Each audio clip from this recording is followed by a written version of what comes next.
In 1928, a New York artist published a book claiming your spoken words are a literal magic wand, not a metaphor, a working instrument. And the exact mechanism she described is running underneath half the manifestation advice on your feed right now. Most people just don't know where it came from. Her name was Florence Scovel Shinn. The book was called Your Word is Your Wand.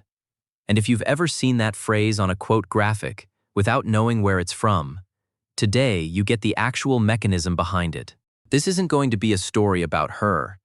It's going to be an explanation of her idea, what she actually claimed, how she said to use it, and then, in the second half, exactly how that same idea shows up in manifestation practice today. 2 parts, 1 mechanism. Here's the thing about a phrase like, your word is your wand. It sounds pretty. It fits on a candle label. And because it sounds like a nice sentence, most people treat it like one. Inspiring, vague, forgettable by lunchtime. But Shinn wasn't writing poetry. She was writing a manual. 18 chapters, 1 per major area of life: money, love, health, work. Each one built around the same working claim. Your spoken word doesn't just describe your life, it builds it. That's the whole distinction this video runs on. Not your words describe what's already true. Her claim is stronger. Your words are doing construction work, whether you notice or not. So here's what you're getting. First, her actual mechanism: the wand, the vibration, and the specific rules for correct use. Then, the second half, how that exact mechanism resurfaced, rebranded, in nearly every modern manifestation technique you've probably already heard of. Shinn's own words. Man's word is his wand filled with magic and power. She meant that literally, enough to build a whole book around it. Her claim is that you can replace sorrow with joy, sickness with health, lack with plenty, simply by, in her words, waving the wand of your word over it. She ties this to a line from Isaiah: "The word shall not return unto me void, but shall accomplish that whereunto it is sent." For Shinn, that's not a devotional quote. It's closer to a law of physics. Speech goes out, and it does something. So, what is a word made of, in her system, that it can act on the world? Not just sound. She calls it a tremendous vibratory force, something closer to a current than a noise. Her exact phrase: owing to the vibratory power of words, whatever man voices, he begins to attract. Say a thing enough, in her system, and you start pulling matching conditions toward you, good or bad. It doesn't discriminate. She tells a small story to make this concrete. A man used to say, out loud, "I always miss the car." And he did. Every time. Not bad luck. She'd say he was speaking a law into place, 1 repetition at a time. His daughter said the opposite. "I always catch the car." And she did, reliably, for the exact same mechanism working in the other direction. Same law, same tool, 2 different outputs, because 2 different sentences were feeding it. I want to be precise about what that story is and isn't saying. It's not that the father was failing at something. It's that the same law runs in both directions, and whichever sentence you keep repeating is the one steering it. That's worth sitting with before we go any further. The book is full of these small case studies. Her own clients, named or half-named, using the wand on ordinary problems. A few are worth hearing, because they show you exactly what she meant by specific words, not vague ones. A woman at sea, in a dense fog, hearing the foghorns going. She spoke a specific line: "There are no fogs in divine mind, so let the fog be lifted. I give thanks for the sun." Shinn reports the sun broke through shortly after. Make of the timing what you will. The point is the specificity, not something vague like, "I hope things improve." A named condition, addressed directly. Another client lost a silver pencil. Instead of treating it as gone, she spoke a specific denial of the loss. "I deny loss. There is no loss in divine mind. I will receive it or its equivalent." Weeks later, a friend spontaneously gave her a gold pencil from Tiffany's. Shinn's read, "Not a coincidence, but the word doing exactly what it was built to do." One more. Because it cuts the other way. A boy used the line, "I am one with infinite intelligence. I know everything I should know on this subject before his exams." He passed arithmetic with honors and failed history. Shinn's own explanation was that on the exam he failed, he'd quietly gone back to relying on himself instead of the word. Even in her own case studies, the method wasn't foolproof. It was specific, and it was breakable. Here's where most retellings of Shinn stop. At the wand, the vibration, the pretty idea. But she was specific about technique. And the first rule she gives is one most modern manifestation content skips entirely. Faith without works is dead, she writes. And by works, she means physical preparation. Not just saying the words. Acting like the outcome is already arriving. She called this active faith, or, in her favorite phrase, digging ditches. A woman came to her wanting money for Christmas gifts. Shinn's advice wasn't just an affirmation. It was, go buy the tinsel and the gift wrap first. Prepare the room the money hasn't arrived in yet. That's active faith. Concretely. Not waiting for proof before you prepare. Preparing as the proof. The word opens the door. The action walks you through it before you can see what's on the other side. And she was just as specific about what ruins it. 5 things, straight from the book. Forcing an outcome through sheer willpower. She says anything forced that way is, in her words, ill-got and has ever bad success. And forcing a mental picture. She's explicit. Don't force a visualization. Wait for what she calls a flash of inspiration instead. Pleading instead of thanking. She draws a hard line between begging for something and giving thanks as if you'd already received it. And talking about a result before it's, in her phrase, gelled. Announcing it too early, she thought, could unravel it. And last, wavering. Hedging your own claim while you're making it. Not because doubt makes you a bad person, in her framework. Just because, mechanically, a wavering word doesn't build anything cleanly. So that's the wand and its 5 rules. But there's one more piece Shinn considered just as important as the word itself, what she called non-resistance. Her claim, so long as man resists a situation, he will have it with him. Fighting a condition, in her system, doesn't remove it. It feeds it more of your attention, which is the one thing the vibratory word runs on. Her advice was almost counterintuitive. Bless the situation you don't like. Take your, her phrase, mental hands off it. Not ignore it, exactly.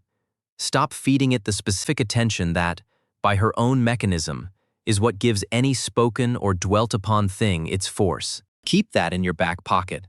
It's going to matter again in about 2 minutes, once we get to the modern side of this video. One more piece, because it's the part of her method people quote least, and it's the most testable one. Shinn taught that giving comes before receiving, not after. Her line, giving opens the channels of receiving, not as a moral instruction, as a mechanical one, in her framework. A hoarded word, spoken from fear of not having enough, builds a law of scarcity. A word spoken from open hands builds the opposite law. She calls this fearless outflow, spending, giving, speaking generously even from a place that doesn't yet feel abundant, because the word is what builds the abundance, not the other way around. Cause first, evidence second, because almost none of what modern manifestation culture teaches is actually new. Most of it is Shinn's mechanism, wearing a different century's clothes. Open any manifestation corner of the internet right now, and you'll see affirmation scripting, gratitude journaling, people narrating their day in the present tense as if it's already happened. Different packaging, different music, different aesthetic, but underneath, it's still someone waving a wand made of words. Strip the ring lights and the trending audio away, and Shinn would recognize every part of it. Someone speaking a specific, present tense claim, over and over, until it holds. She just didn't have a camera. She had a notebook and a client sitting across from her. Here's an analogy Shinn used herself. Back in 1928, she compared repeating an affirmation to winding up a Victrola, those old hand-cranked record players. You don't crank it once and expect music all day. You wind it, and wind it, until there's enough stored motion to actually play something. That's her image for why repetition works. You're not saying magic words once. You're winding something up, turn by turn, until it holds enough charge to run on its own. Now here's the modern translation of that exact idea. A different analogy, same underlying claim. Neuroscience and meditation teacher Joe Dispenza describes a thought as an electrical charge and a feeling as a magnetic one. Put them together, repeatedly, and he says you're building what he calls an electromagnetic signature, sent outward, the same way Shinn's vibratory word was sent outward. Line them up, and the pattern isn't subtle. Her vibratory word becomes an electromagnetic signature. Her digging ditches becomes Neville Goddard's assume the feeling of the wish fulfilled. Her trick of rewriting a bad memory becomes Goddard's formal technique, the pruning shears of revision. And remember the non-resistance rule from earlier? Take your mental hands off. Don't feed the thing you don't want your attention. That's the exact idea sitting underneath the phrase you've probably already heard somewhere online. What you resist, persists. Same rule Shinn gave you 100 years ago, just shorter. New vocabulary every time. Same underlying claim, running underneath all of it. So let's make this useful, not just interesting. Here's a direct, modern descendant of Shinn's method that you could try tonight. It's sometimes called pivoting. The moment you catch yourself in a negative sentence, I never have enough time, you stop, mid-sentence if you have to. You ask one question. What do I want instead? Not the absence of the problem, the actual, positive version of the thing. And then you say that version, present tense, out loud if you can. I'm finding more time than I expect to. That's it. 3 steps. Notice what that actually is. Underneath the modern label. It's Shinn's law of substitution, with new packaging. She'd have called it waving the wand back the other direction. The mechanism didn't change. Somebody just gave it a catchier name 80 years later. One detail worth slowing down on. The 3rd step isn't I will find more time. It's I'm finding more time than I expect to. Present tense. Already underway. Shinn was strict about this too. Her affirmations rarely promise a future. They claim a present. That's not a grammar quirk. In her framework, and in the modern version, a future tense word keeps the thing perpetually on the way, never arriving. One more. If pivoting doesn't land for you, at the end of the day, pick one moment that went worse than you wanted. Replay it in your head, but rewrite it. Let the conversation go the way you wish it had. Shinn was already doing a version of this in 1928, quietly, one letter at a time. The modern name for the formal version is Goddard's revision technique. Different label, her ditch, freshly dug. Neither of these techniques needs you to believe in a wand, or a field, or anything at all. That's the part worth noticing. The mechanism runs whether you call it magic or neuroscience, which raises an honest question. Is it a wand, or is it a field? A biblical instrument, or a neurological one? Here's the thing. I don't think that's actually the question worth asking. Shinn didn't have neuroscience. She had a Bible, a Victrola, and 40 years of clients walking into her New York studio with real problems. She reached for the language available to her, magic, law, a wand, and built a working method out of it anyway. 100 years ago, she called it a wand. Today it gets called a vibrational signature, or an electromagnetic charge, or an assumption held until it hardens into fact. Same claim. Different centuries vocabulary. The wand was never really the point. The point was that you already have one, and it's been in your hand this entire time you've been talking. Every sentence you repeat is doing something, whether you're paying attention or not. The only real choice in front of you is which sentence you hand it. So here's what I'm curious about. Once you strip away the language, the wand versus the signature, which version actually makes it easier for you to use? Tell me in the comments below. And if you want to see this exact convergence play out again in a completely different tradition, the video on the mirror teachings is right there. 4 teachers, 1 claim, and the same pattern you just watched happen twice. Thanks for watching. Let us know in the comments what you'd like us to cover next.